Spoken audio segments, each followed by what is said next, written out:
Bem-vindos, eu sou Luiz Castelo. Neste vídeo vamos dar continuidade ao cálculo da capacitância. Nós vamos agora trabalhar com duas geometrias, a geometria cilíndrica e a geometria esférica. Vamos começar aqui agora com a geometria cilíndrica.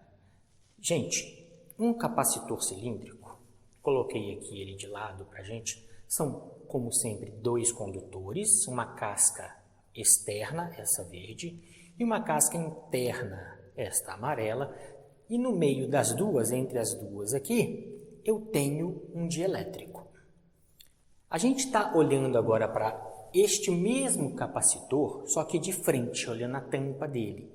O que que eu tenho? Eu tenho uma superfície interna circular de raio A minúsculo e uma superfície externa de raio B, e elas estão carregadas com carga mais no interior e com carga negativa no seu exterior. O que que a gente deseja saber deste capacitor cilíndrico aqui? A gente quer saber qual é a capacitância dele. Para determinar a capacitância dele, eu tenho que primeiro usar a lei de Gauss. A lei de Gauss nos fala que ε0 integral de E escalar dA é igual à carga envolvida pela superfície gaussiana.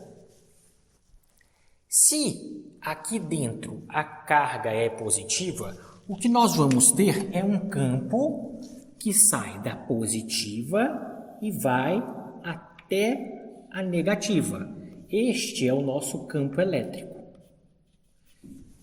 Por serem dois círculos, o campo vai ser sempre radial, vai ser sempre no sentido de R. Paralelo a este campo, nós temos o elemento de área dA. dA. Então, para calcular a lei de Gauss, nós temos que lembrar que aqui E é paralelo a dA. E, lógico, nós temos que saber a área da superfície que eu estou medindo. A equação para a área. Lembrem que nós estamos medindo um cilindro.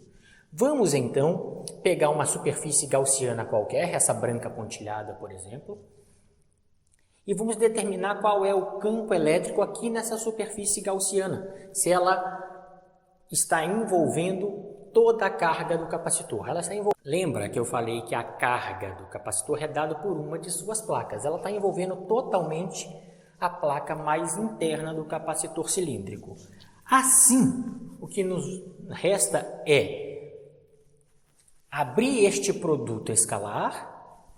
Vamos abrir ele e vai ficar aqui ε0 integral módulo do primeiro, o módulo do segundo é dA, e o cosseno do ângulo entre E e dA. Cosseno de 0 graus.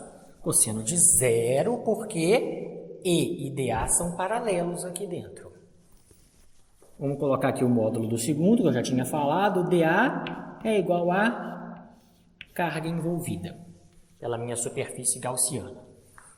A gente está considerando sempre o E constante. Vamos tirar o E da integral e reescrever ela da seguinte forma. ε0 E integral de dA é igual à carga do capacitor. Está aqui. A integral de dA é bem facinho, todo mundo sabe. A integral de dA é A, e A é a área do meu capacitor. No caso, a área da minha superfície gaussiana que está envolvendo esta placa interna aqui. Logo, teremos que ε0 E vezes A é igual a carga. Mas conhecemos A, porque A é a área de um cilindro, e a área de um cilindro já é muito bem conhecida. Vai ficar assim, ε0 E, a área do cilindro vale 2πr da superfície gaussiana, vezes o comprimento do meu capacitor. Vamos chamar esse capacitor, falar que ele tem um comprimento L maiúsculo. Tá aqui. É igual a esta carga que ela envolveu. Aqui. Isso implica que o campo elétrico, isolando a letra E, vale 1 sobre 2πε0. Vamos lá. 1 sobre 2πε0L. Passei para lá dividindo. Que já estava do lado de cá, sobre R. Este é o campo gerado por este cilindro aqui, por este cilindro, nesta posição, na posição onde a gaussiana está. Agora que nós já conhecemos o campo, o próximo passo é calcular o potencial elétrico gerado naquele mesmo lugar.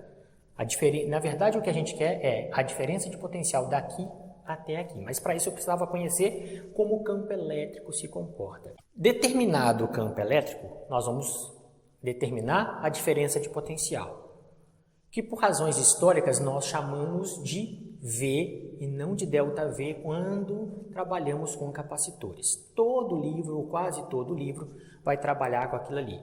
No vídeo passado, quando a gente falou sobre o capacitor de placas planas e paralelas, eu falei que é comum que a gente utilize a diferença de potencial entre a placa negativa e a positiva.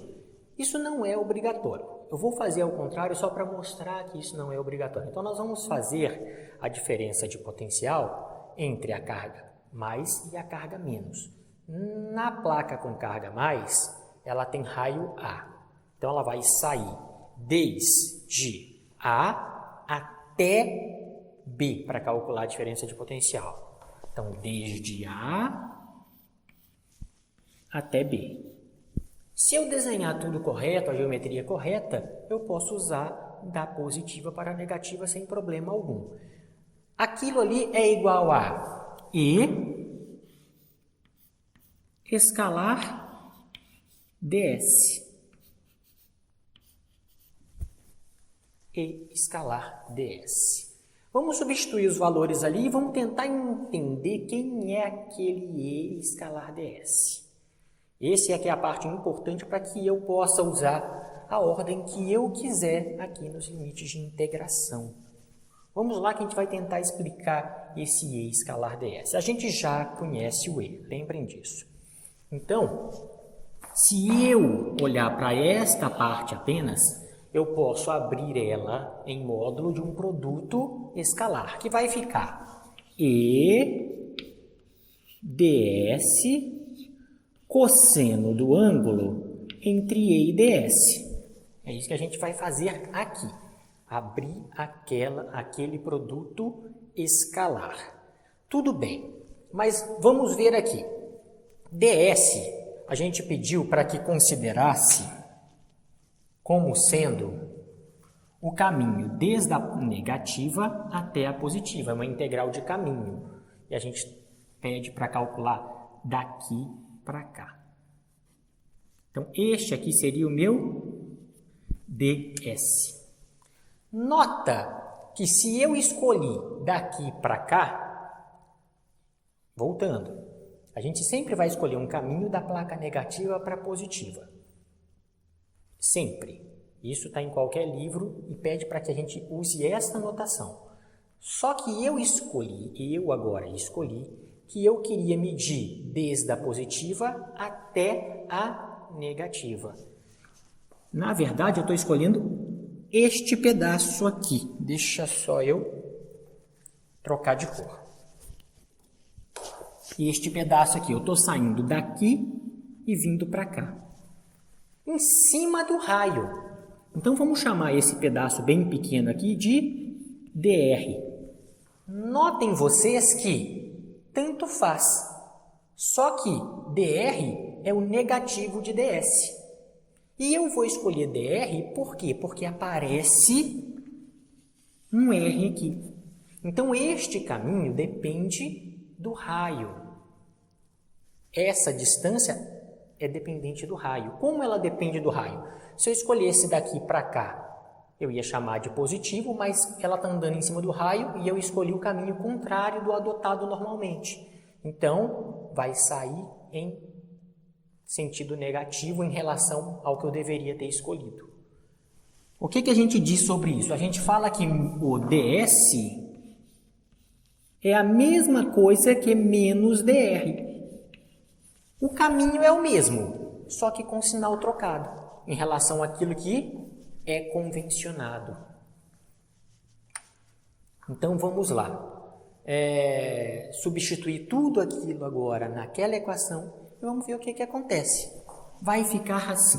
V é igual a menos a integral desde A até B de E, está aqui, Q sobre 2πε0L de 1 sobre R. Deixei o 1 sobre R separado aqui, por quê? Porque a única coisa que não vai ser constante é o R, todo o resto vai ser constante. Aqui, no lugar do ds, menos dr. Vamos reescrever essa mesma integral, fazendo o jogo de sinal e colocando o que é constante para fora da integral.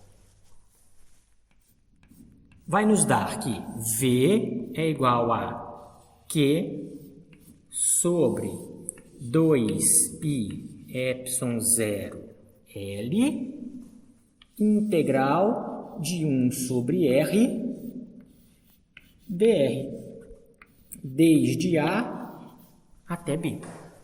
A integral de 1 sobre R dr é a mesma coisa que 1 sobre x dx, que é o ln do módulo de R ali.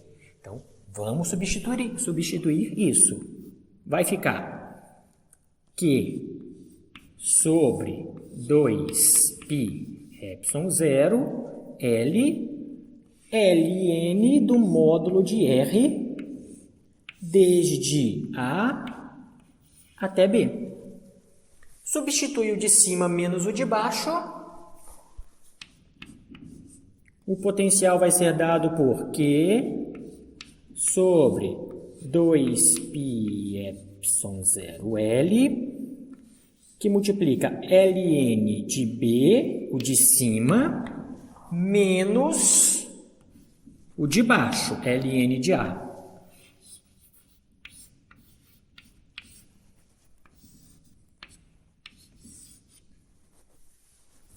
A gente pode escrever isto agora na forma de fração pelas propriedades de logaritmo. Escrevendo na forma de fração vai ficar que V é igual a Q sobre 2πε0L ln do módulo de B sobre A. O ln da diferença equivale a uma divisão ali. E agora o que me falta fazer? Já calculei o E para poder calcular o V. Calculei o V, agora eu coloco na equação da capacitância. Vamos tentar fazer ali, se não der a gente volta. Olha aqui, para calcular a capacitância, eu preciso calcular carga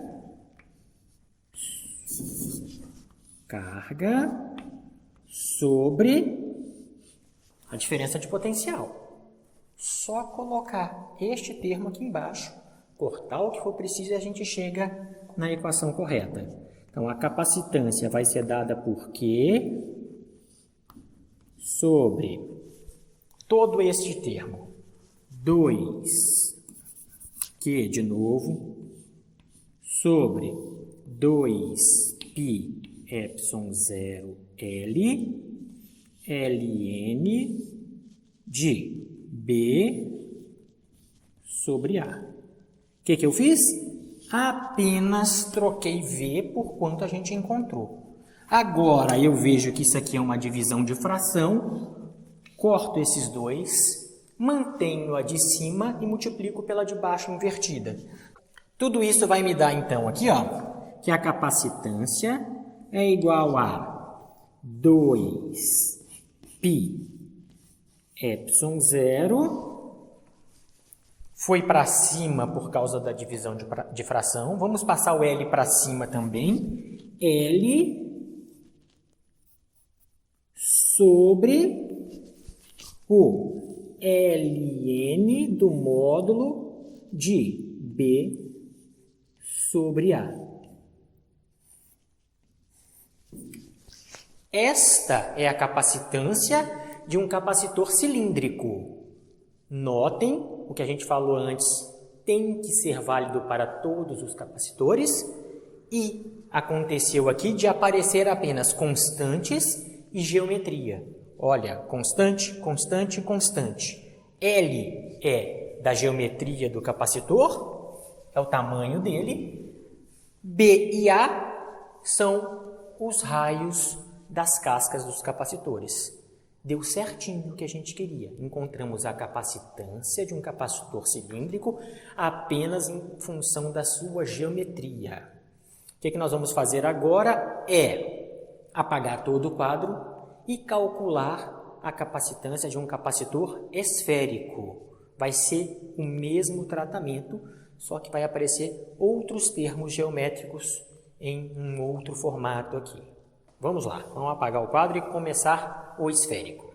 Uma vez que apagamos o quadro, já deixei aqui o que nós vamos fazer. Vamos calcular a capacitância de um capacitor esférico.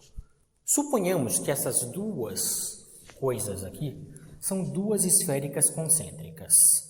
Uma externa de carga negativa e raio B, uma interna de carga positiva e raio A, separados por um dielétrico aqui. Então, isto é o nosso capacitor esférico. Vamos determinar a sua capacitância. Para determinar a capacitância, eu escolhi esse tracejado como sendo a minha superfície gaussiana de raio R, para nos auxiliar aqui. Vamos determinar qual é o campo elétrico gerado pela placa positiva aqui do capacitor.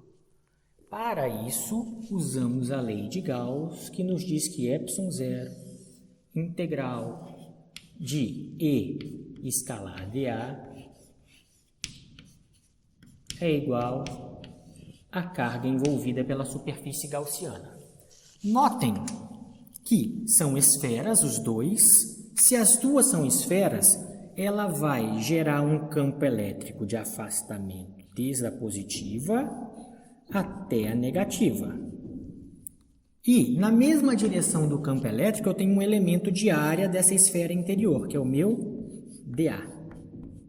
dA também, eu tive que fazer separado, mas elas estão no mesmo, se estiverem no mesmo ponto, elas estão uma sobre a outra, paralelas uma à outra, logo elas vão formar um ângulo de 0 graus entre elas.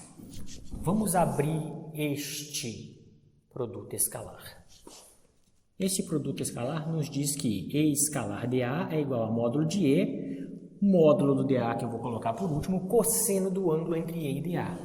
Cosseno do ângulo entre E e dA.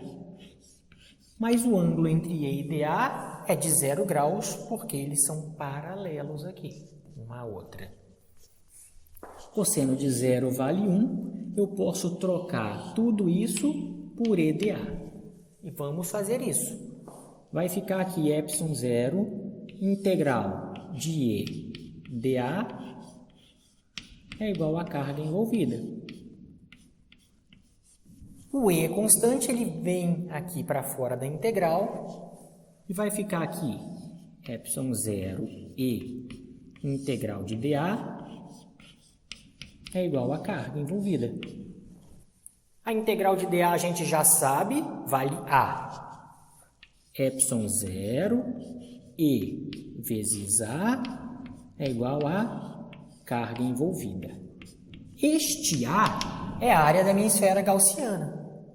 Este A é a área de uma esfera. E conhecemos isso. Epsilon zero E, área da esfera 4π R ao quadrado, esse R é o raio da gaussiana, é igual aqui. Isolamos o campo elétrico e descobrimos que o campo elétrico produzido por esta esfera nesta gaussiana aqui, nessa superfície gaussiana, vale 1 sobre 4π epsilon 0. Passei esses aqui para baixo. O Q que já estava do lado de lá, o R2 vem dividindo. Determinamos o campo elétrico, que é o primeiro que a gente tem que fazer. Seguindo essa ordem, não tem como dar errado. A próxima coisa que nós temos que fazer é determinar a diferença de potencial. A diferença de potencial, lembrem, é dado pelo negativo para ir de uma casca até a outra. Assim como fizemos agora no cilíndrico, vamos fazer no esférico. Eu vou escolher de novo para ir da carga positiva até a carga negativa, ou seja, do raio A até o raio B, de E escalar ds. Esse ds é um caminho. Outra vez, o que nós fizemos lá, vamos fazer aqui. Olhem aqui. Esse ds tem que ser para ir desde a carga da casca de carga negativa até a casca de carga positiva. Mas nós não escolhemos isso, nós escolhemos ao contrário, para ir da positiva para a negativa. Mas o ds é da negativa para a positiva. Isso significa que nós estamos escolhendo pegar um caminho aqui que vem no sentido crescente do raio.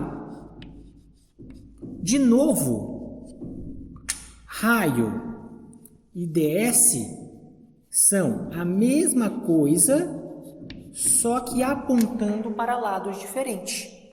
Então, aqui, gente, o meu ds novamente vale menos dr. Tá aqui. Meu ds vale menos dr. Vamos trocar. Vai ficar aqui, o potencial é igual a menos a integral de E escalar menos dr. Vamos fazer isso aqui bem devagarzinho.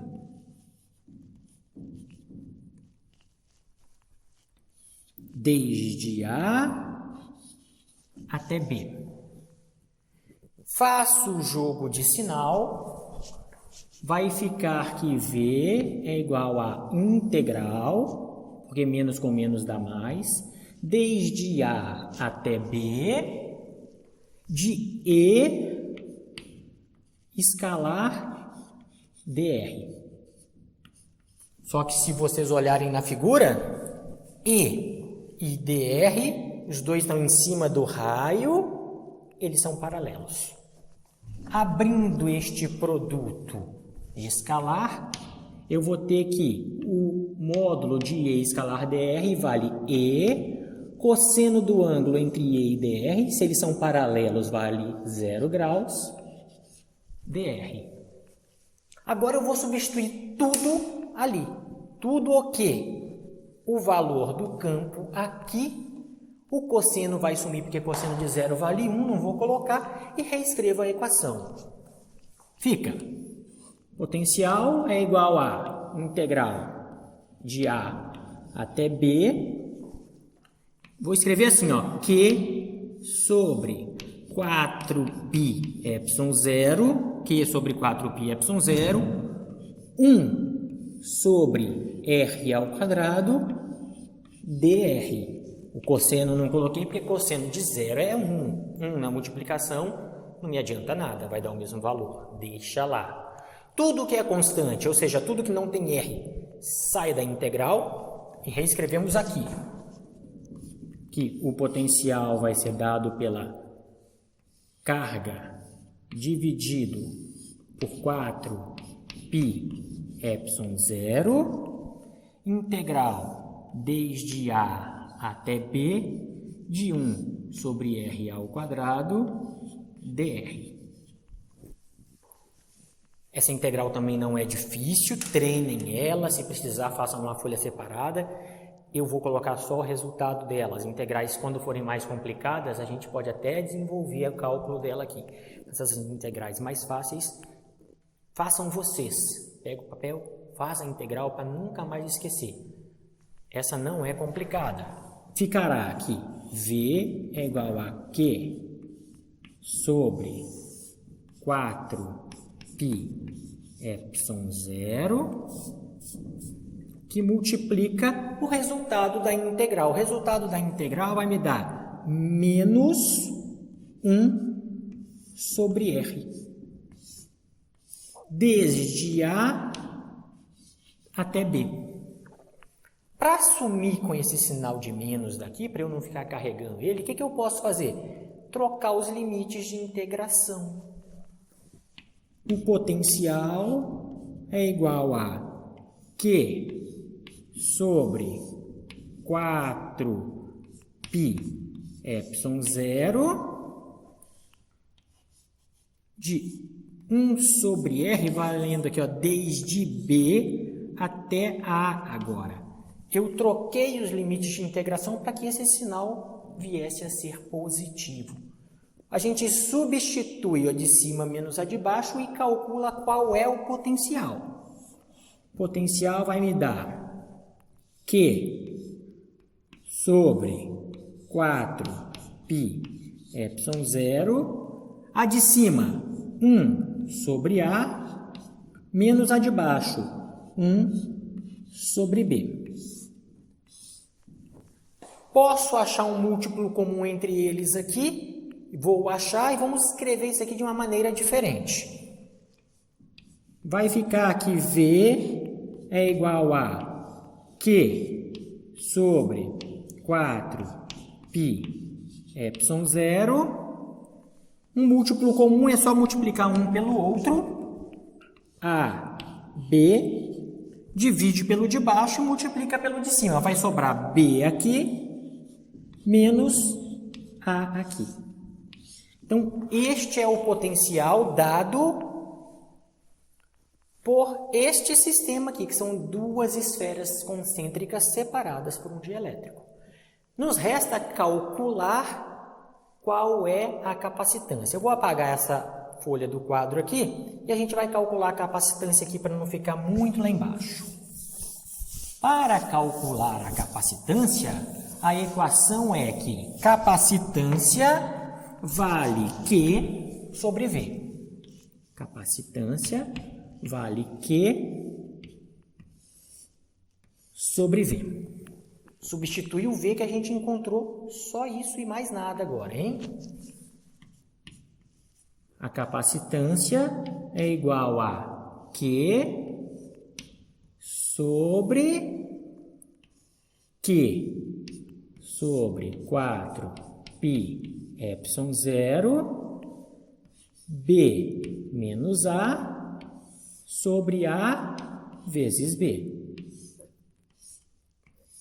Corta as cargas, é uma divisão de fração, mantém a de cima, que é 1, multiplica pela de baixo invertida, e encontraremos que a capacitância de um capacitor esférico vale 4π epsilon 0, que multiplica A, B sobre B menos A. Como era desejado, esta capacitância só tem termos geométricos e constantes. Constante, constante, constante. Raios, que são geometrias pertinentes à esfera. Esta, então, é a capacitância de um capacitor esférico. Uma última coisa aqui para a gente terminar esse assunto aqui de cálculo de capacitância. Qual seria a capacitância de uma esfera isolada, uma esfera só uma? Não quero que estejam as duas aqui. Professor, isso aqui não é capacitor. Capacitor tem que ter 2 condutores. Tudo bem, então vamos imaginar que eu tenha 2 condutores, só que este verde está lá longe. Muito, muito longe. vamos tratar como isso aqui fosse a minha única esfera capacitora. Então, para fazer essa passagem aqui, o Halliday dá o nome, se eu não me engano, de capacitor de uma esfera isolada, exatamente isso, de uma esfera isolada. Qual é a capacitância de uma esfera isolada? O que eu faço aqui? Tem vários outros métodos. O que eu faço? Eu estou supondo, vamos escrever aqui o que eu estou fazendo. Uma esfera isolada. Para ser capacitor, eu tenho que ter duas. Então, eu vou tratar como se eu tivesse duas, só que esta aqui de raio B está muito longe. Então, o raio de B, uma esfera isolada, para mim significa que o raio de B é muito maior que o raio de A. Essa esfera verde está lá no infinito, é isso que eu estou falando. Eu costumo fazer assim para poder ganhar tempo, é funcional esta passagem. Eu pego esta equação aqui e divido a parte de cima e a parte de baixo da fração pelo maior deles, ou seja, por B. Vamos escrever aqui, vai ficar que C é igual a 4π epsilon 0. Tinha A sobre B? Tinha, então copia A sobre B. Só que eu vou dividir isso pelo maior deles, por B. Se eu faço isso em cima, eu faço isso embaixo obrigatoriamente. Vai ficar B menos A dividido pelo maior deles, dividido por B. Eu vou dividir termo a termo. B.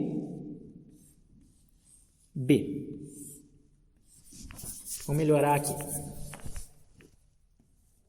B.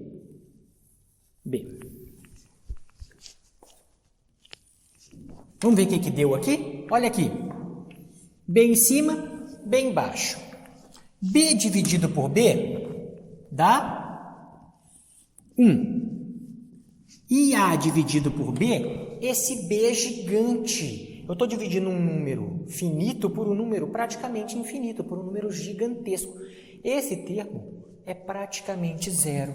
Este termo vale zero. Por que mesmo? Porque o denominador é muito grande, mas muito mesmo, comparado com o numerador da minha fração. O que me sobra aqui na esfera isolada, então? Me sobra que a capacitância de uma esfera isolada vale 4π epsilon 0, 4π epsilon 0, vezes A. Vezes o raio da esfera. Porque aqui embaixo deu 1. Então, esta é a capacitância de uma esfera isolada. Dessa forma, nós abordamos aqui, nos últimos 2 vídeos, como calcular a capacitância de diferentes geometrias.